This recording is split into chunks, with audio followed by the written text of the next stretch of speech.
Arms sales from the UK to Saudi Arabia in the first 2 years of the bombing of Yemen, April 2015 to April 2017, reached £4.6 billion. This amounts to a 170% increase in the value of sales since the bombing began. During the 2-year period leading up to the bombing, March 2013-March 2015, the UK licensed £1.7 billion worth of arms to Saudi Arabia. The increase in sales includes a major rise in licenses for missiles and bombs. In the 2 years leading up to the war, the UK licensed £33 million worth of ML4 arms. ML4 includes bombs, missiles and countermeasures.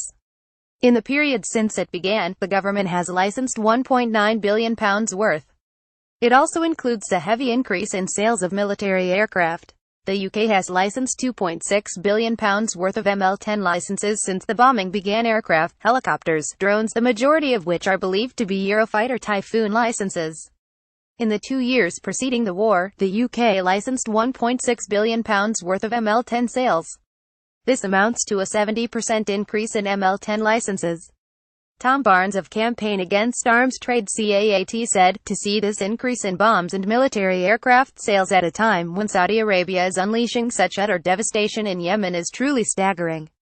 The United Nations has accused Saudi forces of killing hundreds of children and destroying schools and hospitals, yet the UK government seems to see the war as a business opportunity.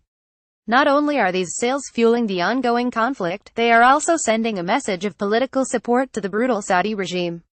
In February 2017, law firm Lee Day, acting on behalf of CAAT in the High Court, argued that a range of international organizations, including the European Parliament and many humanitarian NGOs, have condemned the ongoing Saudi airstrikes against Yemen as unlawful.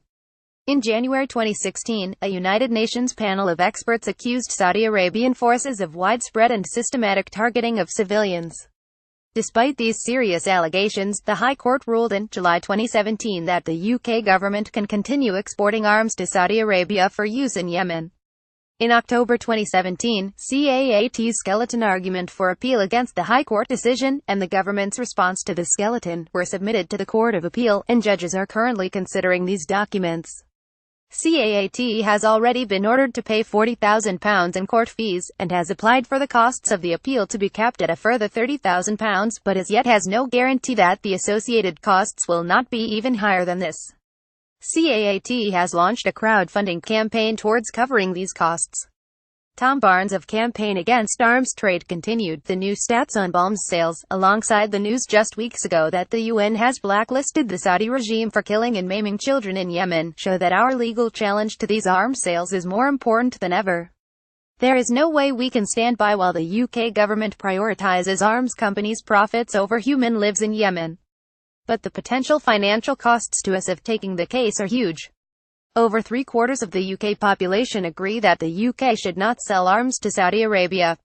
We hope that those who can will help us to push for an end to the sales, by donating or sharing our crowdfunding campaign. CAAT's crowdfunder can be accessed here. All public legal documents relating to the case can be accessed here. CAAT https www.caat.org.uk EKK6